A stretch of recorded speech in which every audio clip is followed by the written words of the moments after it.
আসসালামু আলাইকুম, সবাই কেমন আছেন? আজকে আমি আলু চিংড়ি রান্না করব। আমি প্রথমে কড়াইতে তেল দিয়ে নিয়েছি। তেলটা গরম হয়ে আসলে আমি এখানে পেঁয়াজ কুচি দিয়ে দিব।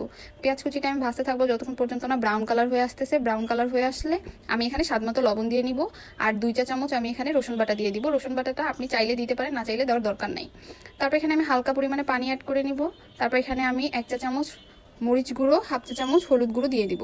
তারপর এটা সুন্দরভাবে মিক্স করে নিব। মিক্স করা হয়ে গেলে তারপর এখানে আমি চিংড়ি মাছগুলো দিয়ে দিব।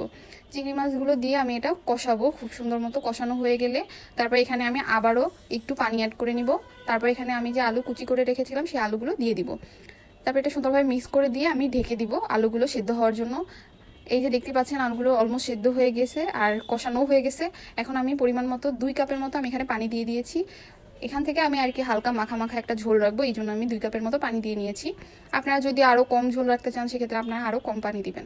এখন আমি ঢেকে দিব যতক্ষণ পর্যন্ত না মাখা মাখা ঝোল হয়ে আসতেছে। এই যে দেখতেই পাচ্ছেন ঝোলটা মাখা মাখা হয়ে আসছে। এখন আমি আলু চিংড়িটা উঠিয়ে ফেলবো। এরকম মাখা মাখা অবস্থায় আমি আলু চিংড়িটা রাখতে চাচ্ছি। এই আমার রান্না হয়ে গেছে আলু চিংড়ি। সবাইকে ধন্যবাদ। চ্যানেলটি সাবস্ক্রাইব করবেন, পাশে থাকবেন। আসসালামু আলাইকুম।